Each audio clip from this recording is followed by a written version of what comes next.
June 6, 1944, northern France. The sky over the French coast was still dark when the first reports reached German command posts. Not alarms, not panic, just fragments.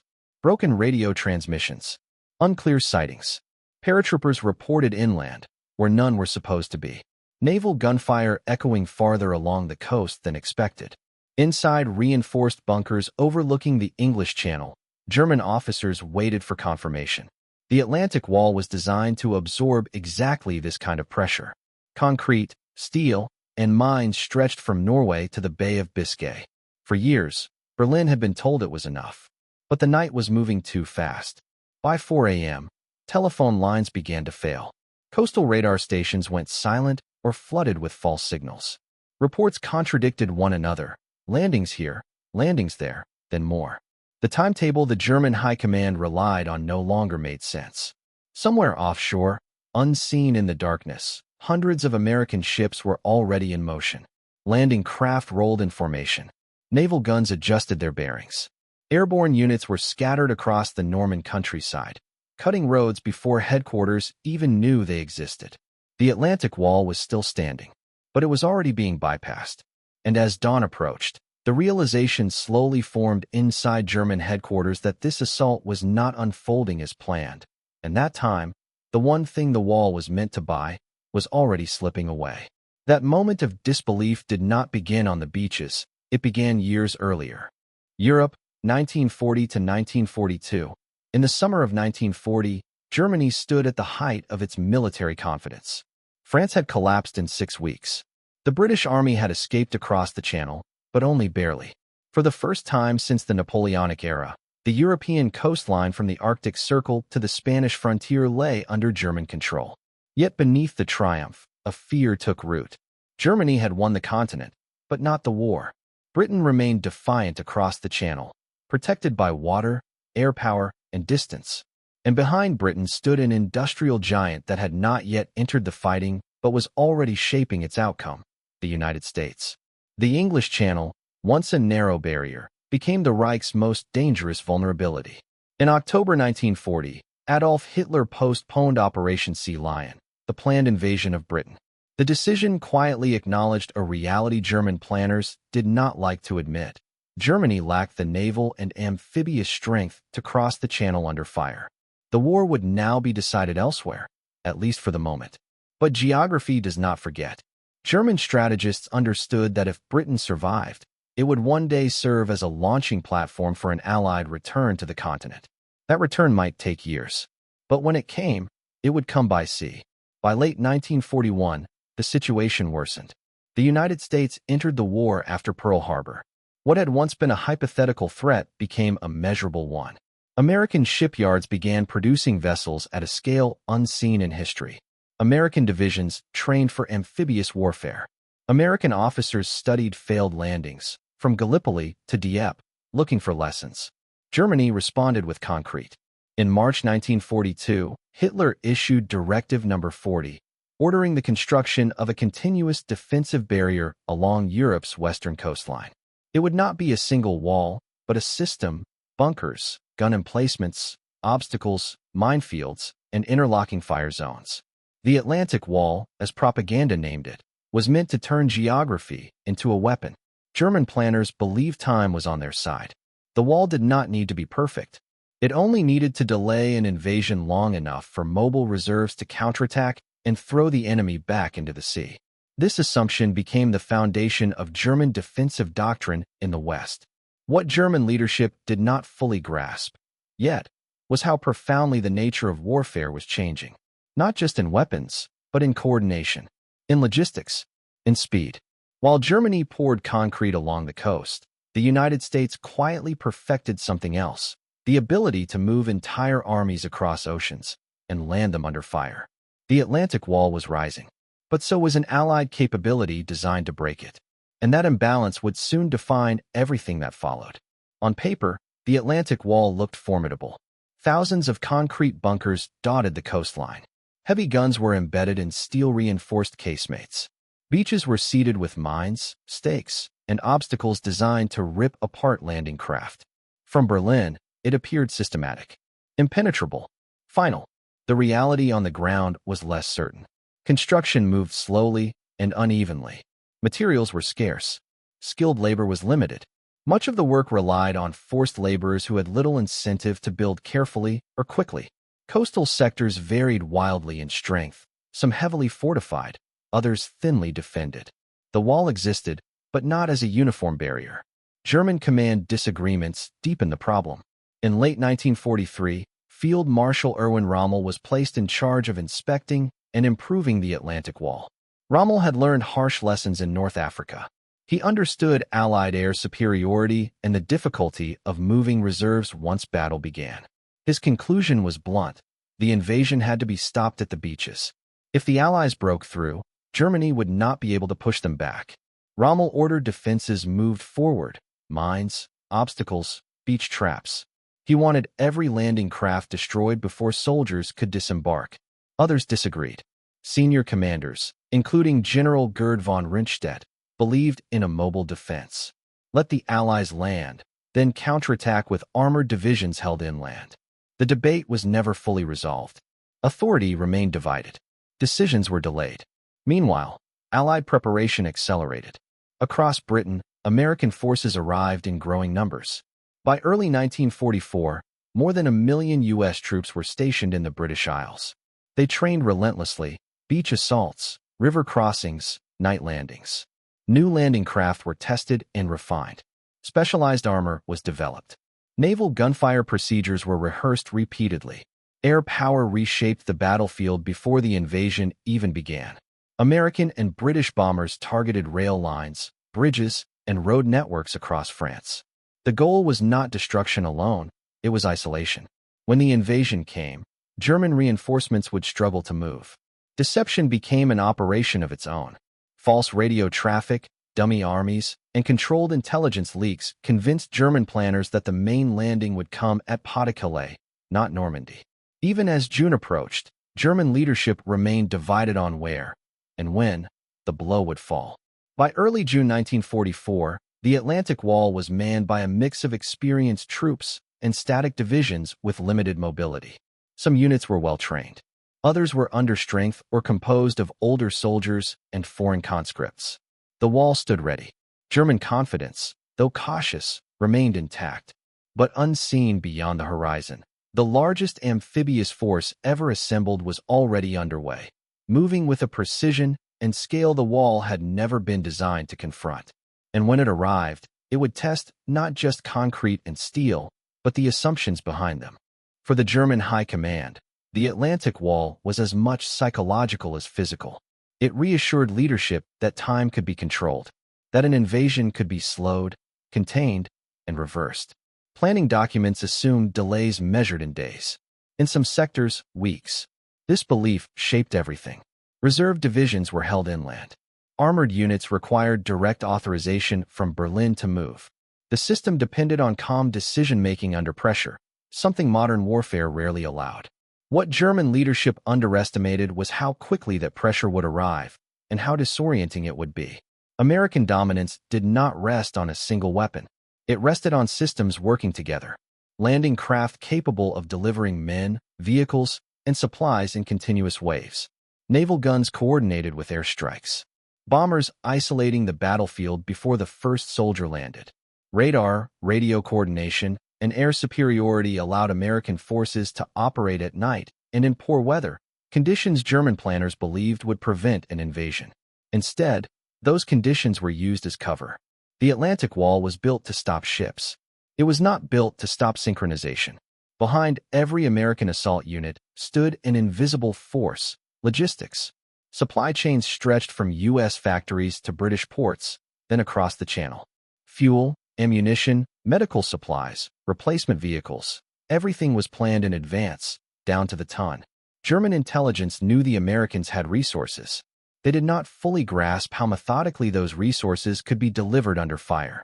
The wall assumed the attacker would weaken over time, that losses would accumulate faster than replacements. American planning reversed that equation. From the first hours of the invasion, German defenders were not facing a single landing, but an unfolding system designed to grow stronger with every passing hour. And as dawn approached on June 6th, those assumptions began to collide with reality. Along the Normandy coast, German defenders waited in concrete positions that had been drilled into them as invulnerable. Many had been stationed there for months, watching the sea in routine silence. The wall had become familiar, predictable, a static environment where nothing seemed to change. Across the water, American assault troops experienced something entirely different. Endless rehearsals had stripped the landing of novelty, but not fear. They knew the beaches were defended. They also knew they would not be alone. Every man understood that he was part of something vast, coordinated, and relentless. When the first waves approached, German soldiers did not see chaos. They saw order, boats arriving on schedule, fire lifting and shifting, smoke screens moving with intention. The wall had been built to repel disorder. It now faced control. The Atlantic Wall relied on fixed solutions. Steel hedgehogs, wooden stakes, mines buried in sand. They were designed based on assumptions about tides, timing, and approach. American engineers had studied those assumptions in detail. Specialized units carried explosives, cleared lanes, and marked safe passages. Losses were heavy in places, but obstacles were removed, not avoided. Where German defenses were rigid, American methods were flexible. Where one lane failed, another opened. Progress continued. Perhaps the most devastating factor was speed. German doctrine expected a gradual escalation, probing attacks followed by main landings. Instead, everything happened at once. Airborne troops inland, naval gunfire offshore, infantry landing under smoke and fire. Communications failed faster than replacements could arrive. German reports spoke of confusion rather than defeat, of uncertainty rather than collapse. But beneath it all was a realization forming too quickly to ignore. The wall was not buying time. And without time, the entire defensive concept unraveled. That realization reached the highest levels of German command as the morning wore on, and it would soon define the turning point of the battle itself. Dawn, June 6, 1944. The first light of June 6 revealed a sea that seemed to move. From the German perspective, it appeared almost unreal. Where there had been empty horizon only hours earlier, there were now silhouettes, hundreds of them. Warships, transports, landing craft packed tightly together, advancing with mechanical certainty. At 5:30 a.m., the bombardment intensified. American and Allied naval guns opened fire along the Normandy coast. Concrete bunkers shook. Observation posts collapsed. Telephone lines were severed almost immediately. German coastal batteries attempted to respond, but many found their firing arcs disrupted or their positions already damaged. Above them, the air belonged entirely to the Allies. Bombers and fighter bombers swept inland, striking roads, bridges, and assembly areas. Any German movement detected was immediately targeted. The defensive system depended on communication and mobility. Both were being stripped away simultaneously. Then the airborne reports arrived. German units inland began reporting enemy paratroopers in multiple locations. Not in one concentrated drop, but scattered across wide areas. Road junctions were seized. Bridges were destroyed. Commanders struggled to determine whether these drops were diversionary or the main effort. They were neither. They were preparatory. On the beaches, American assault waves began landing under fire. In some sectors, defenses remained lethal. Casualties were heavy. But the landings did not stop. Boats turned back, reloaded, and returned. Smoke screens shifted. Naval fire adjusted in real time. German officers reported breaches forming, not large ones, but enough. Enough to allow follow-on units to land. Enough to prevent the defenders from restoring order. Inside German headquarters, the timetable began to slip. Requests for armored counterattacks moved up the chain of command, but approval was delayed. Hitler slept. Authority remained centralized. Minutes turned into hours. By mid-morning, it was clear that this was not a raid, not a reconnaissance in force. This was the invasion, and it was unfolding faster than the Atlantic Wall had ever been designed to endure. The decisive moment was approaching, not at a single beach, but across the entire system of defenses Germany had trusted to hold. Late morning, June 6, 1944, by 10 a.m., German command realized the scale of the disaster. Reports from coastal sectors were fragmented. Some units still held their positions, but others had been bypassed entirely. Roads once thought secure were cut, bridges blown, Communications fractured. Confusion reigned. The wall, designed to slow an enemy over days, hours, or even weeks, was collapsing in real time. The coordination of American naval bombardment, airborne insertions, and beach landings had achieved what static concrete could not: paralysis. German armored reserves, crucial to the defensive plan, were immobile. Orders awaited approval from commanders struggling to make sense of contradictory reports. By the time tanks reached threatened sectors, the Americans had already established footholds, consolidating their gains and preparing for follow-on waves. Each beach presented its own nightmare. Omaha, heavily defended, exacted a toll in blood. Yet, even here, American engineers cleared obstacles, and infantry pressed inland. Utah saw rapid landings with comparatively low casualties, exploiting weaker points that German command had assumed would remain strong. The psychological impact was immense. German officers had been trained to rely on rigid procedures. Now, those procedures slowed rather than accelerated the response. Panic began creeping into the high command, not outright fear, but disbelief that their calculations, their careful defenses, had failed so quickly. By late morning, Rommel himself received fragmented reports suggesting that several critical coastal batteries were either neutralized or bypassed. The realization was unavoidable. The Atlantic Wall, the symbol of Germany's engineering prowess and strategic foresight, was being penetrated far faster than anyone had predicted. The Germans could not believe it. They had built for years, yet in hours, the wall was compromised. The speed, precision, and coordination of the Allied assault had undone what concrete and steel could not. And with that, the course of the Western Front, and indeed, the war in Europe, was irrevocably changing.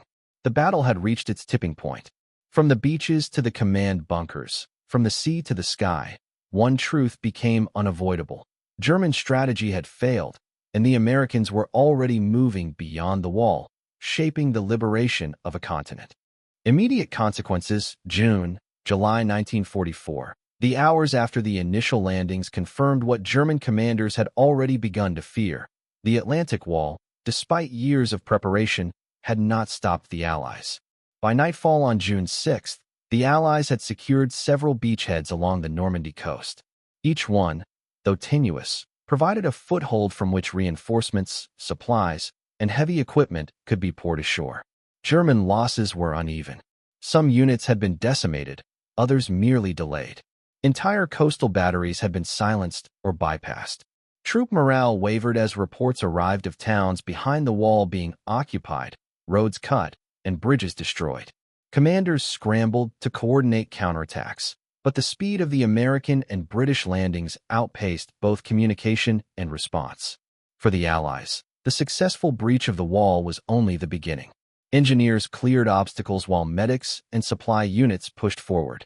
Tanks and artillery pieces moved inland. Every wave strengthened the beachheads, creating a momentum that the German defenders struggled to halt. At high command, the psychological impact was immediate. Officers who had once relied on calculated delay now faced the reality of rapid Allied penetration. Orders were conflicting. Some called for counterattacks that lacked preparation. Others recognized the futility of frontal assaults against coordinated naval and air support. The sense of shock and disbelief within the German leadership mirrored the chaos on the beaches. Reports from the front highlighted a recurring theme. Wherever the wall was strongest, American adaptability and coordination rendered it vulnerable. Where the wall was weaker, it collapsed entirely under the assault. The speed, flexibility, and precision of the Allied operation exposed a fundamental flaw in static defense doctrine. Germany had invested heavily in fortifications, but the wall could not anticipate an opponent capable of combining engineering, logistics, and tactical innovation at such scale. As June progressed, the Allies consolidated their positions. Supply lines became more secure, allowing heavier weapons and reinforcements to flow into Normandy. German counterattacks were piecemeal and uncoordinated. The Atlantic Wall, once the backbone of Germany's western defenses, had become a series of isolated strongpoints, increasingly irrelevant in the face of mobile and coordinated Allied forces. The breach was not just a tactical success, it was a psychological victory. The German High Command had witnessed, in real time, that their most lauded defensive achievement had failed. Confidence eroded, uncertainty grew, and the initiative firmly shifted to the Allies. The Normandy beaches, once a symbol of expected resistance, were now staging grounds for liberation. Strategic and long-term consequences. July, August 1944. The weeks following D-Day revealed the full scale of the Atlantic Wall's failure. German forces struggled to respond, hampered by disrupted communications, decimated units, and logistical paralysis. Even elite formations, such as panzer divisions held inland, were unable to mount timely or coordinated counterattacks. The wall's purpose, to delay the Allies long enough for a decisive German response, had been rendered obsolete. Allied forces exploited every weakness. Engineers cleared beaches rapidly, opening routes for heavy armor and artillery. Supply chains, meticulously planned from Britain, allowed tanks, trucks, and ammunition to flow almost uninterrupted. By mid-July, the Allies had pushed several kilometers inland, linking the individual beachheads into a continuous front. German defensive positions that once commanded beaches now became isolated pockets of resistance. The human cost was staggering on both sides. Casualties mounted for defenders and attackers alike, yet the efficiency of Allied planning minimized disruption to the overall operation. German reports noted exhaustion, confusion, and morale deterioration. In some sectors, entire units surrendered when they realized that reinforcement was impossible and that the wall no longer offered protection. Strategically, the breach had a cascading effect. The rapid Allied advance forced Germany to divert forces from other fronts, weakening positions in Italy and the Eastern Front. Hitler's confidence in his defensive doctrines was shaken, while Allied momentum and morale surged. What had been projected as a costly delay instead became a decisive operational advantage. Air supremacy and logistical coordination turned into multiplying factors that German defenses could not counter. The psychological impact on the German high command was profound. High-ranking officers admitted privately that the wall had been more of a symbol than a shield. The realization that American industrial might, planning, and innovation could overcome even carefully constructed fortifications created uncertainty that influenced subsequent decision-making. From Hitler down, the confidence in static defense crumbled. By late August, Normandy had largely fallen.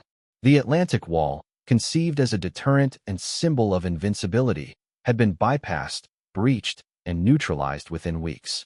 The Allies' ability to maintain pace, exploit breaches, and integrate technology, logistics, and human ingenuity demonstrated a new model of modern warfare, one in which static fortifications could no longer dictate the terms of battle.